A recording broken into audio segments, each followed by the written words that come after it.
Hi, everyone. Thank you so much for joining the workshop. My name is Marina, and I'm not Vyara, unfortunately. That is basically the title of the presentation today. She will join us a little later. We'll have two people presenting this workshop today for you. And it's really about DeFi and DeFi regulation in Europe.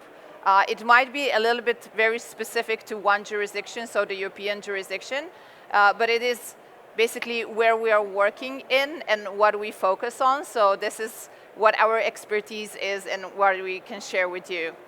My name is Marina, as I mentioned, and I'm leading the European Crypto Initiative. I'm a co-founder of this initiative, which is an advocacy organization based in Brussels.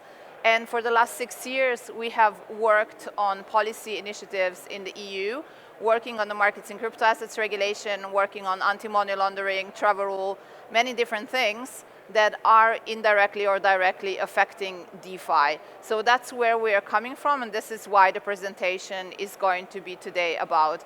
I would like also to encourage you to, if you have any questions, to just raise your hand. We have a mic, we can debate. I think this is like, in a way, a workshop session, so I would really like you to be as open as possible. You can be.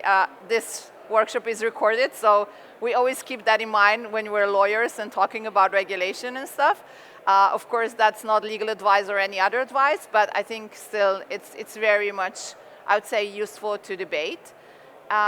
So anytime you can stop me, ask questions for whatever I'm going to debate here. I would just maybe start with a show of hands, like how many of you do know anything about the regulation of crypto assets in the EU? Have you heard about the markets in crypto assets regulation? Yeah, okay, more or less. Thank you. So I know where we can start. I'm going to talk about a lot of things today. One thing is going to be stablecoins and the stablecoin situation in the EU. The second one I'm going to focus on is DeFi, depending on what we understand DeFi is, but that's going to be the second part. And the third part is really going to be more about smart contracts and code and regulation when it comes to smart contracts. So those are the topics. And again, in between, you can stop me anytime and we can debate these topics. Yeah.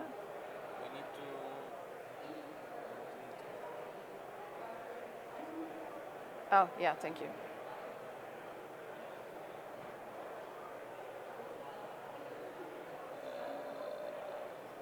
Full screen. Thank you.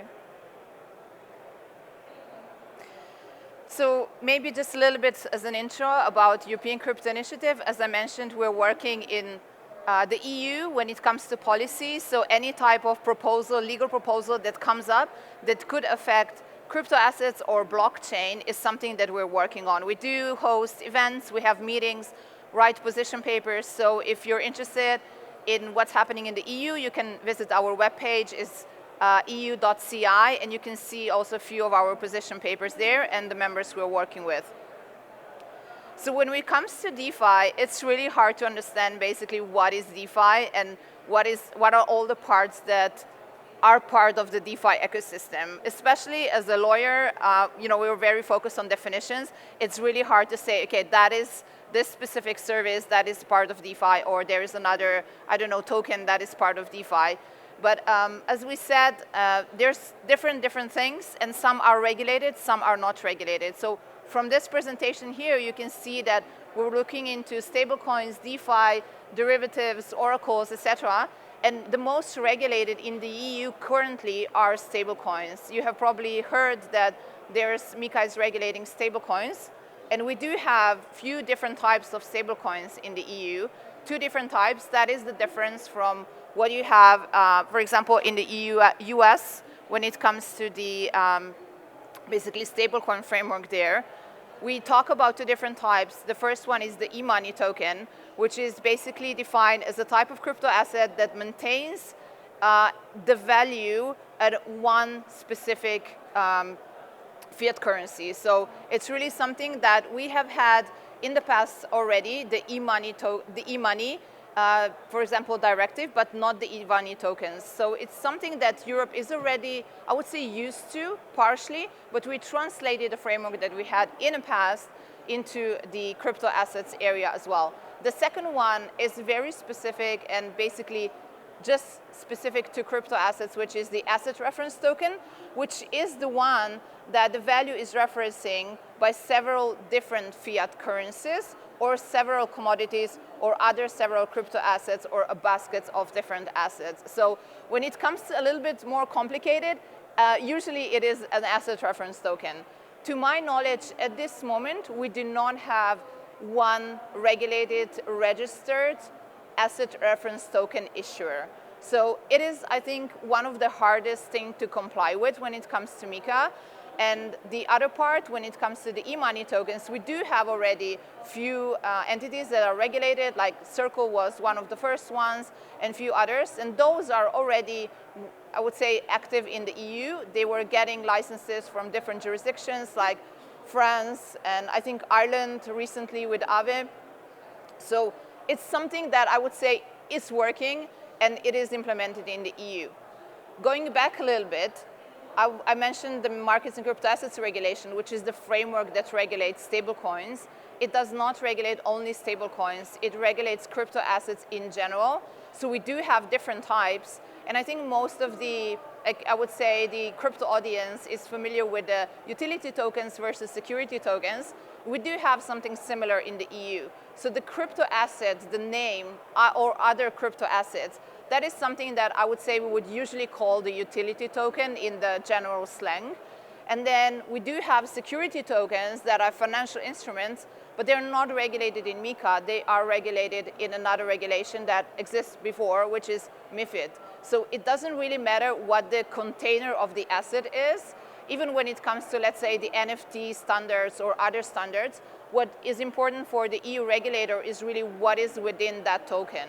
And if within that token is something that resembles a financial instrument, it's basically regulated by existing regulations and directives like MiFID and MiFIR.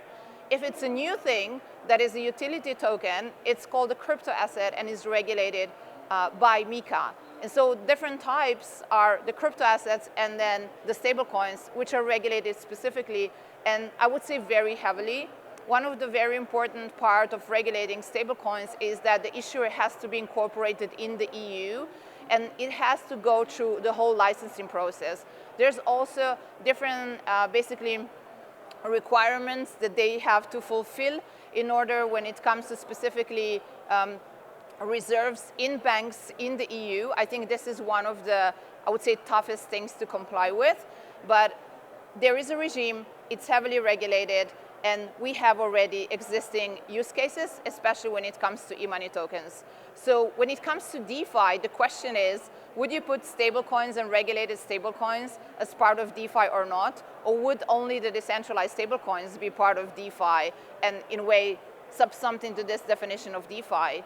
What happened in the EU is that if the stablecoin does not go through this regulatory process and have a license to issue stablecoins in Europe, unfortunately, it is not in a way compliant.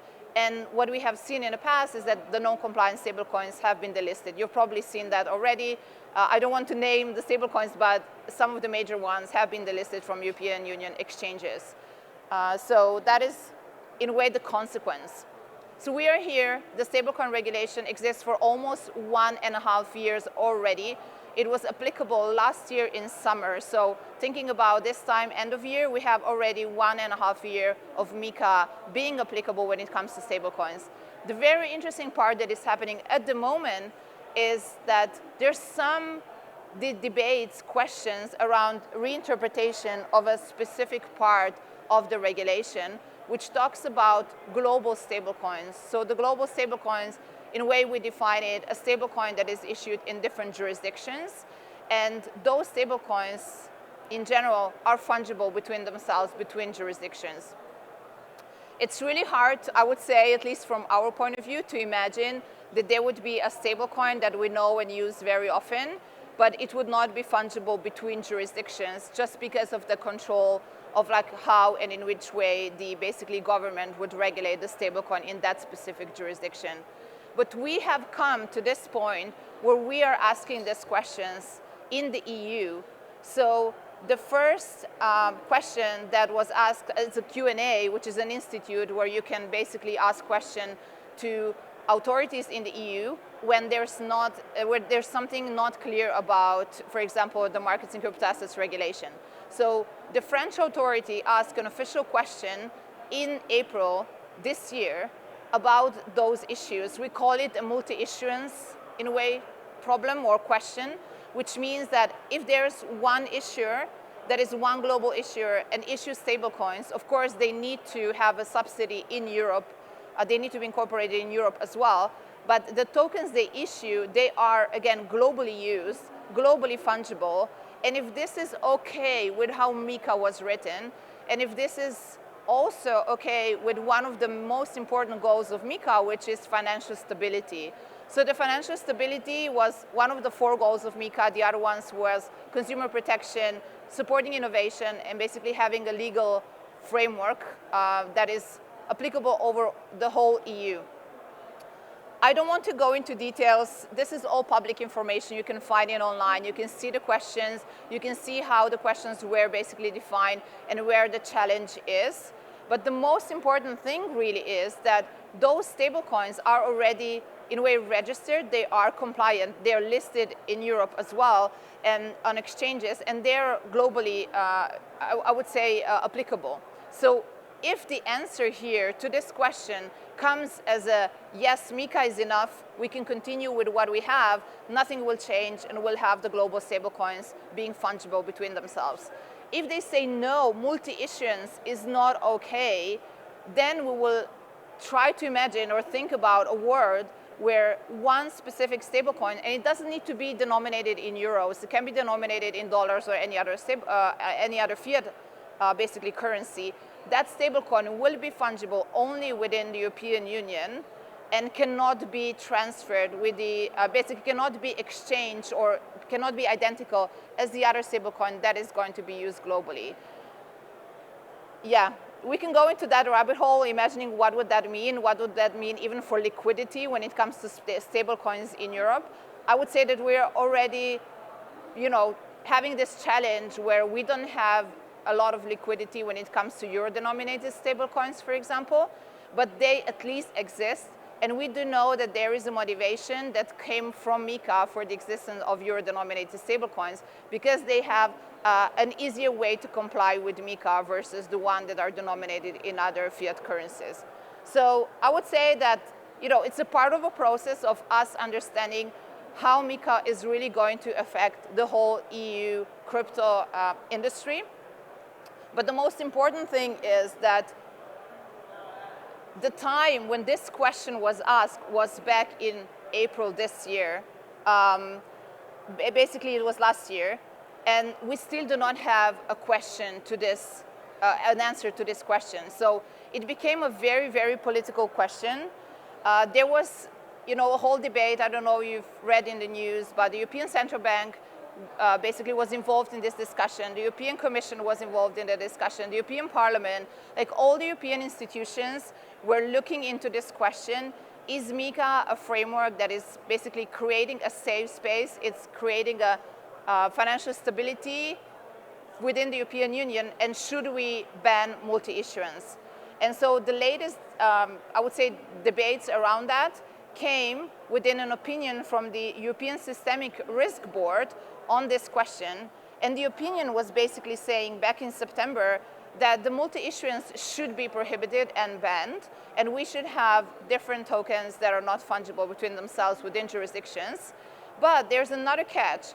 Alternatively, if the multi-issuance is not banned, they have a whole set of recommendations of what the basically stablecoin issuers have to follow if the MiCA, basically the basis of the multi-issuance stays as it is. So I would say that already gives us kind of a hint towards, the multi-issuance maybe not being banned. If they would be sure, I would say from a political stance that the multi-issuance would be kind of banned and there is a political agreement around that, I don't think they would write the alternatives. So we don't know. As I said, there's no answer to that. We still don't know what the answer will be, but at least we can look into some of the recommendations. And so one of the very, I would say, interesting recommendations, you have a list here, is basically, I would say, probably reopening MiCA, but adding more safeguards and more regulations on those specific tokens, stablecoins that are issued globally. For example, being directly supervised by the European Economic Banking Authority. At this moment, only the significant stablecoins are supervised directly by EBA, and there is no significant stablecoin at the moment being defined in the EU. So they're all supervised by national competent authorities, which sit in each member state, and there's 27 of them. So that would be quite a difference. They would be all supervised by the EBA. There are a few other things that are quite interesting, but if you're interested, again, that's all public information. You can read more about it. So I concluded with the first part. We have another 40 minutes, but if you have any questions, I can stop here for a moment and basically debate the stablecoin part. If there is no question, I would go to the second debate, second point, which is DeFi. I would say this is really more of a DEX kind of challenge, or anything that is like decentralized when it comes to lending, etc. So that part is pretty unclear. Probably a few years ago when MiCA was finalized, you have read in the news that DeFi is not regulated under MiCA, but there's no mentioning of DeFi in MiCA. There's no mentioning anywhere, even in the articles or in the first part of MiCA that is not legally viable,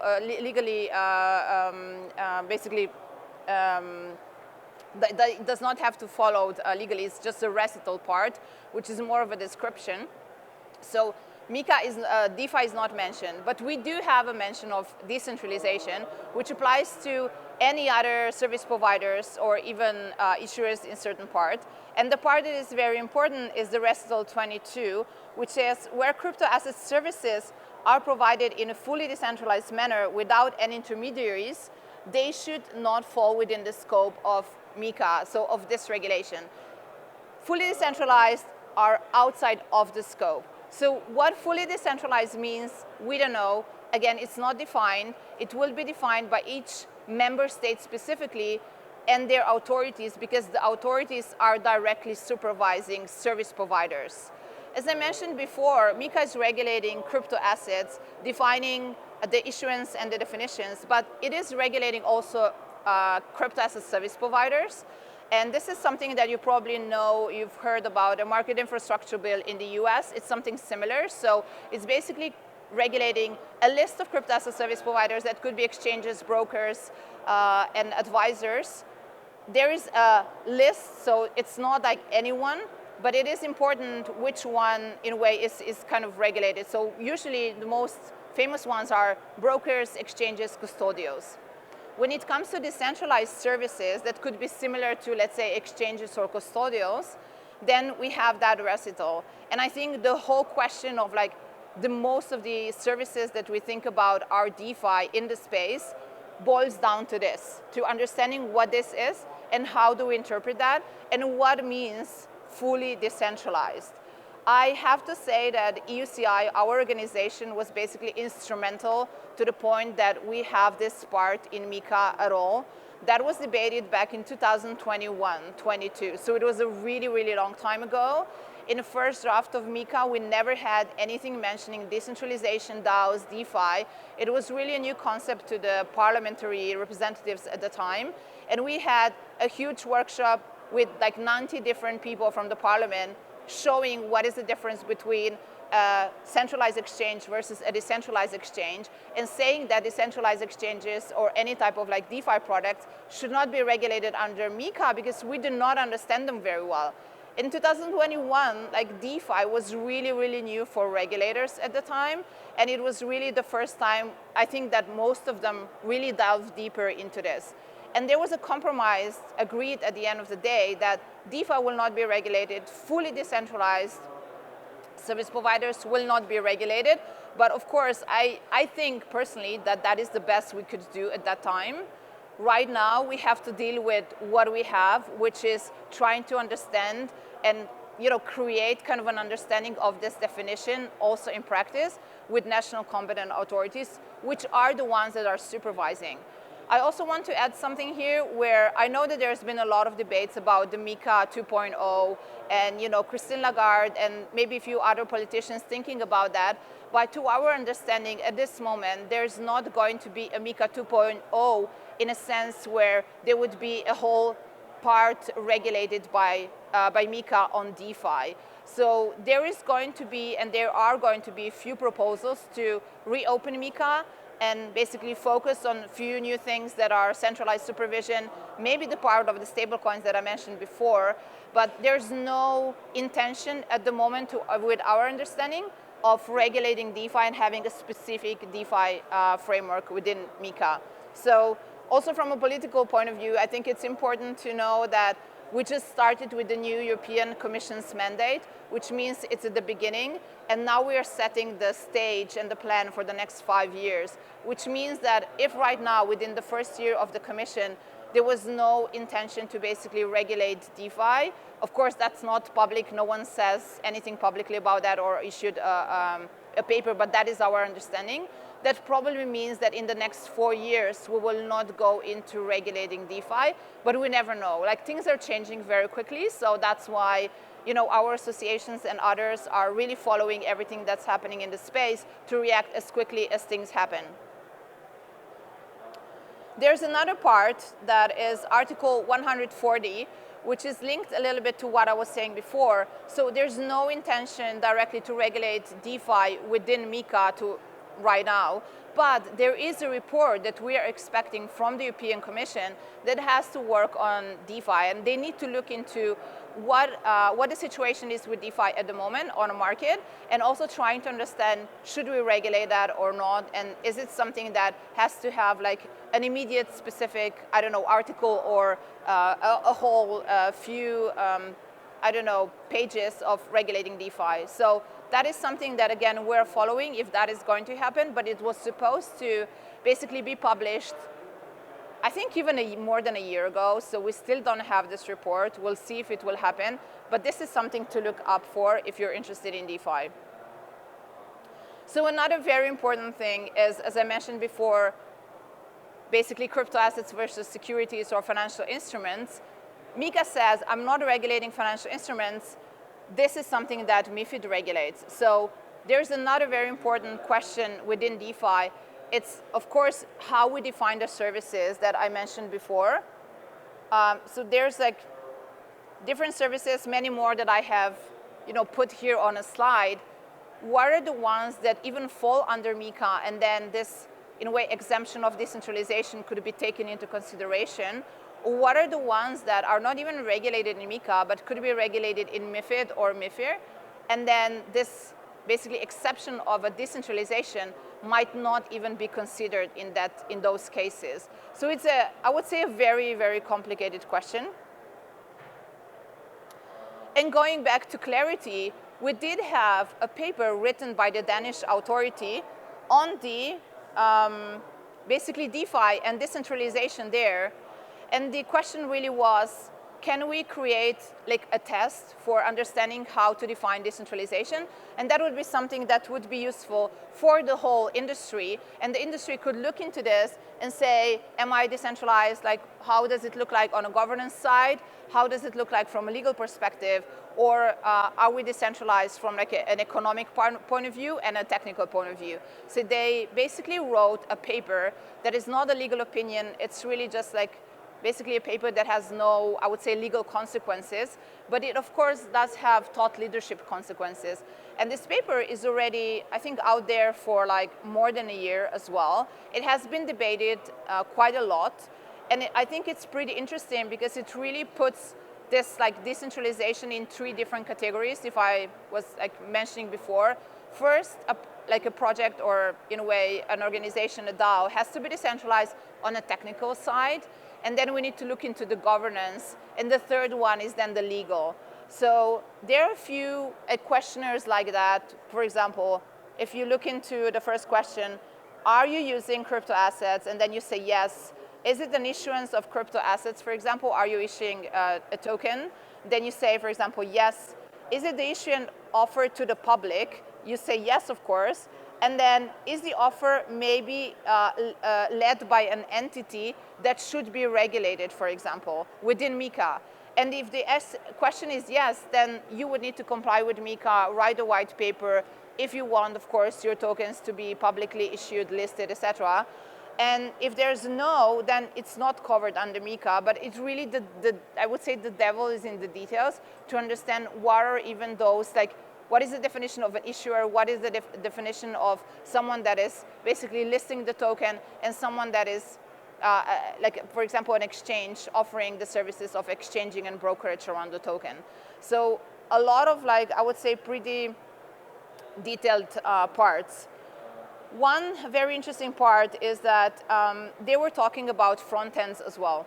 And basically, the idea is that if a service, decentralized service, has a front end, basically that front end could be something that is going into even like a kind of a legal relationship with other users. And that is something that is also important to look into. What are the contractual obligations and how those entities go into contractual obligations with potential users or any other type of like stakeholders in the ecosystem. So that part, again, is something that is not unified all over Europe, but it is dependent over each member state, which makes things even more complicated. So for now, the situation with the DeFi paper is such that it exists out there. We have not seen any consequences in terms of basically this paper being cited by any judge publicly or lawyer or any type of project. We have not had any direct enforcement actions when it comes to DeFi or decentralized projects at the moment. But I think it's still a very important thing. So, and it is, I think, one of the most comprehensive documents when it comes to the definition of decentralization in Europe. So there's another basically picture from the presentation which talks about the centralized offer, the decentralized offer, and something that is in between the CDFI, the terms that we were using quite a lot in the past. And there's this idea that you, again, have to be decentralized enough in order not to be in a scope. If you're somewhere in between, it will really depend on the entity, on the national competent authority that will supervise that and basically do a whole analysis of like, is this decentralization enough of a decentralization to be excluded from the regulation or not? So that is the situation we have at the moment. And this is a basically tweet from Rune from, again, 2024, quite a long time ago. But we're coming up and debating this question around front ends. What is important for front ends, and would, for example, decentralized front ends be a solution to the debate that we're having at the moment when it comes to basically DeFi? We don't have a question to that either. I think there's like, you know, better than I do, there's a lot of projects that are looking into how to build decentralized front ends. But at the end of the day, we're here assessing the, I would say, the legal questions and not really the business questions or UI, UX. That's another topic. From a legal point of view, I think that is quite an interesting debate. And we might, hear or see debates in the future, or we see some probably enforcement actions or something similar happening in the EU. But for now, it's really just like a debate that we don't have an official answer to. So when it comes to DeFi and the definition of DeFi, there's of course the technical aspects there as well. We have debated a lot about the markets and crypto assets regulation, the definition of stablecoins, definition of crypto assets, and then also the basically service providers. But there's of course the technical aspect as well that is important for DeFi, and I would say specifically smart contracts. So globally, I have not heard about any regulation regulating smart contracts or regulating the definition or any type of like design features when it comes to smart contracts.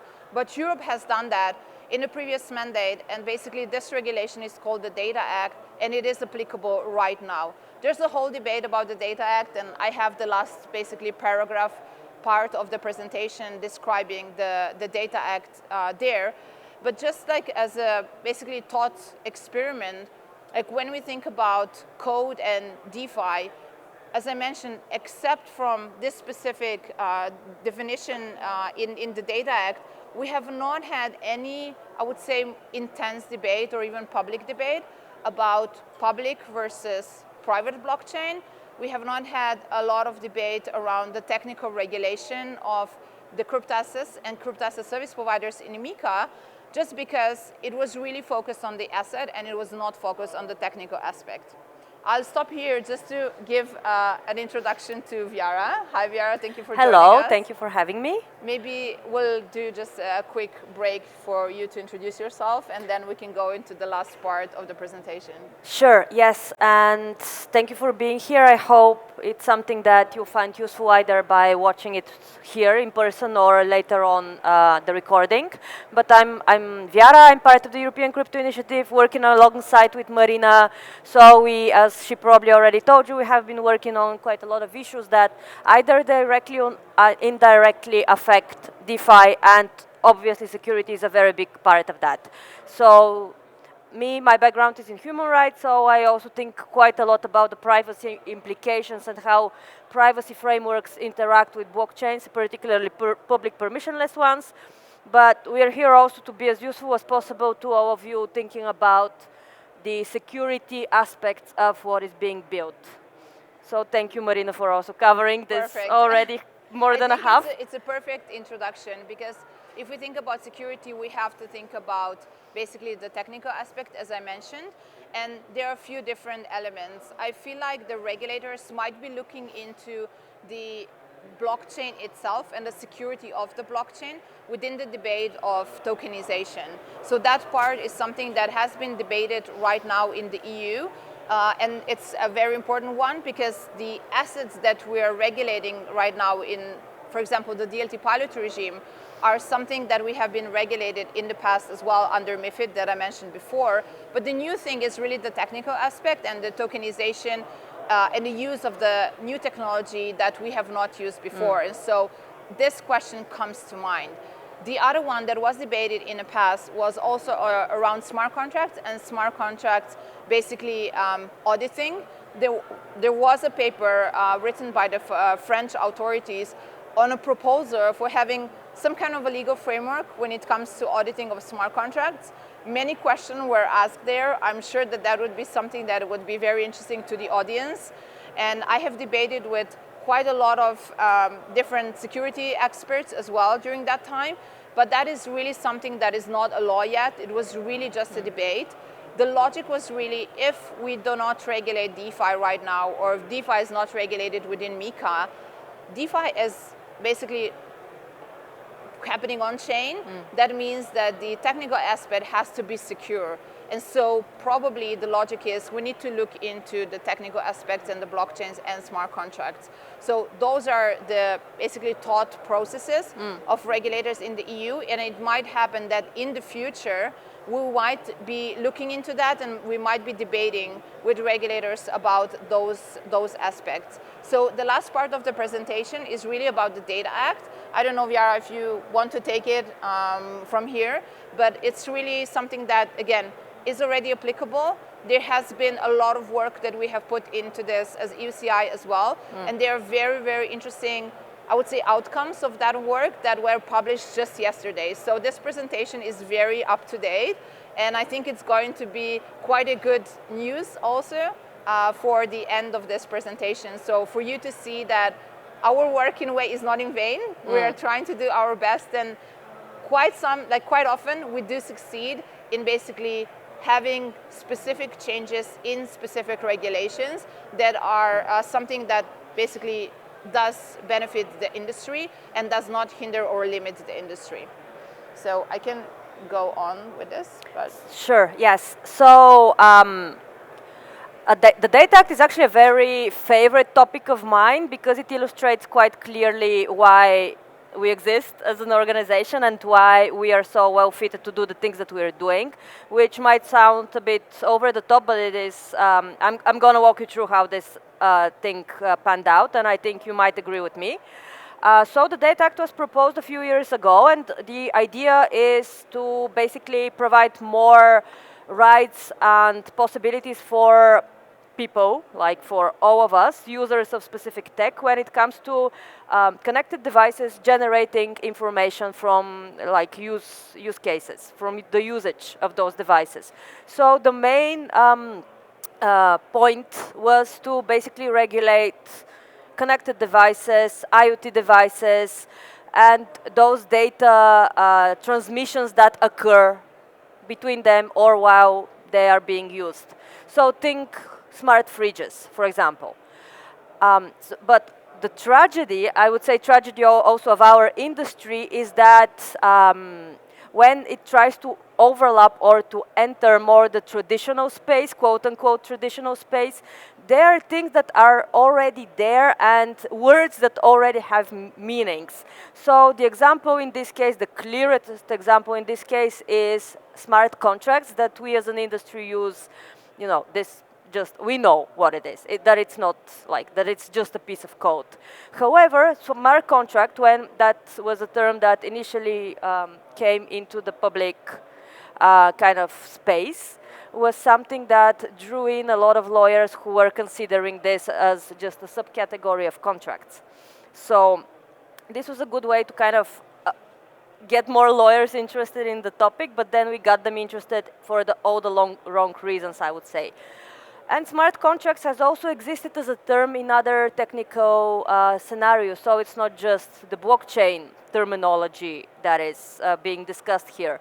And this is indeed the case with the Data Act, which was actually never about blockchain, which is ironic because then it provided the first ever definition of a very key term, smart contracts, for our industry without even meaning to do so. So back when this was still a proposal, we wrote quite a lot of nice papers saying, hey guys, please let's remove this, because this would create quite a lot of confusion. And then the reaction was like, oh, but we don't intend to regulate you. So it's fine, it's not about you. And we were like, okay, if you don't intend to regulate us, maybe clarify it somewhere in the text, so it's not confusing. And then they were like, no, so this didn't happen. And fast forward a year and a half, and we had this publication by the European Data Protection Board. I won't go into the details, but they were saying it was specifically about blockchain technology, specifically describing the GDPR in this case, like the General Data Protection Regulation as overlap with blockchain technology and work in that space. And they were saying that, yeah, smart contracts are a form of whatever, like technical and GDPR things. And then underline, they used the definition from the Data Act, which was kind of a moment in which we were like, yeah, we told you that this would happen.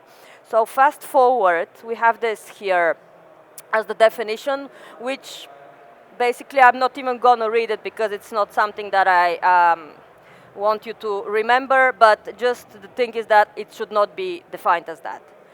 And there... Maybe just for me to add something. So I think this part was like very important what Vyara mentioned, because since we had the first definition of a smart contract within the Data Act, the fear really was that the definition and now also the design features you will see that Vyara will explain about would not be limited to the Data Act, but would be basically looked into or taken to other potential regulations. In the future, if there would be something that would be, let's say, a DeFi regulation, we think that there's a highly likelihood that this definition of a smart contract could be taken from the Data Act and the design features as well. So it's basically a contagion that could happen, even if for right now it is aimed at a very, very specific use case, which is for data stream through IoT devices, through a smart contract that is not even designed in-house, but it's sold to someone that is using it in this way. So like it's a really, really like limited use case. But again, the danger is that it could go into the other potential regulations, and that is why it is important for DeFi right now and for the discussion that we are having. And as Vyara mentioned, that is where basically the GDPR opinion was already mentioning and referencing the Data Act when they were talking about the compliance with GDPR when it comes to blockchain. So Thank you. Yes, and also going into the details, there wasn't just a definition in that act. There were also these essential requirements regarding smart contracts for executing data sharing agreements, which on its own shouldn't be used, I would say, because that's already overcomplicating a term that is so complicated that there isn't a unified agreement of what it even means. So smart contracts, we don't know what it is, which is visible from the Data Act, and then we have smart contracts for executing data sharing agreements. So yeah. And here in this Article 36, back in the days it was Article 30, so if you ever end up looking for our positions for those days, you see them, our comments as under commenting Article 30. But those were, if you read them and keep in mind what we do as an industry and what we call smart contracts, you see how those cannot exist in this context. So there, you probably able to see it, but basically those requirements include robustness and access control, which you should not actually have. That would actually go straight against the whole security concept of smart contracts. Safe termination and interruption, again, not something that we got by design and not something that we necessarily want to have or can have already for the already existing smart contracts. And this is, as you can see, absolutely irrelevant for like blockchain-based smart contracts. Data archiving, this somewhat can work. Continuity erasure, not a chance, and so forth. So access control, which is among, I would say, probably the most important and worrisome one being here, something that you definitely don't want to have, like as a backdoor to a smart contract. And consistency, ensure, and all of those things that might, in some cases, actually work. But those were not, especially if we combine this with what Marina described, with what we talk about already, if you combine this with the logic that this would spread like a virus, and then all those rules about how you build a compliant smart contract also spread like a virus, this was not a great thing, just to say it softly. I don't know if you want to add anything? Yes, so basically the risks that Vyara mentioned are really the ones that are, I would say, affecting mostly the security of a smart contract, could be affecting the security. Something that was, in a way, written by design, by the law. So the law is requiring that specific design of the smart contract. It is putting the smart contract on a very high risk when it comes to security. And of course, this regulation is not aimed at thinking about the security aspect, is aimed at thinking about interoperability, because that was the goal of the Data Act, making technologies interoperable. That's why they have thought about smart contracts and the design in this way. But it's also showing where it is very, very important to think about the consequences when we regulate a technology that is new, that is not yet regulated, if we don't look at it from a security point of view as well. And so here, I would say that this is really our criticism. Like, it's not taking into consideration the security aspect. The backdoors that basically should be implemented by design are something that, you know, we are not in a way comfortable with. We don't know what are the details of how the design should be and the backdoor should be granted. There was like no details on how this would be put in practice, and that was really the problem. Until now, when the Data Act is applicable, so the Data Act is applicable right now since 12th of September. That means that anyone that is falling under this scope should be compliant. We do not have details on all those execution elements that we mentioned. Basically, mostly also about the fact that the smart contract is not supposed to be immutable, should be mutable. And again, we don't know what and how are the details. Again, access control, we don't know in which cases the access control should be granted. It was really just an article in a very wrong regulation.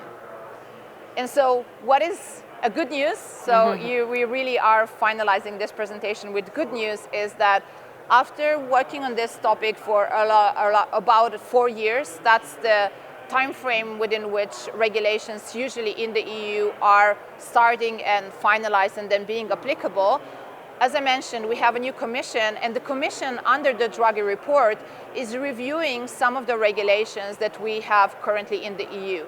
they're reviewing regulations and thinking about, should we align some of them? Should we basically maybe, rethink some of them? And should there be some type of maybe, limitation of the compliance burden that all the companies have? And within which we have this like digital omnibus that we are basically just discovering right now. And as I mentioned, it was published yesterday, so the 19th of November. And in that part, we do know that something similar to abolishing this article to the Data Act is being published and proposed by the Commission. So there's a whole process in the EU that takes a longer time, but it usually always starts with a proposal from the Commission.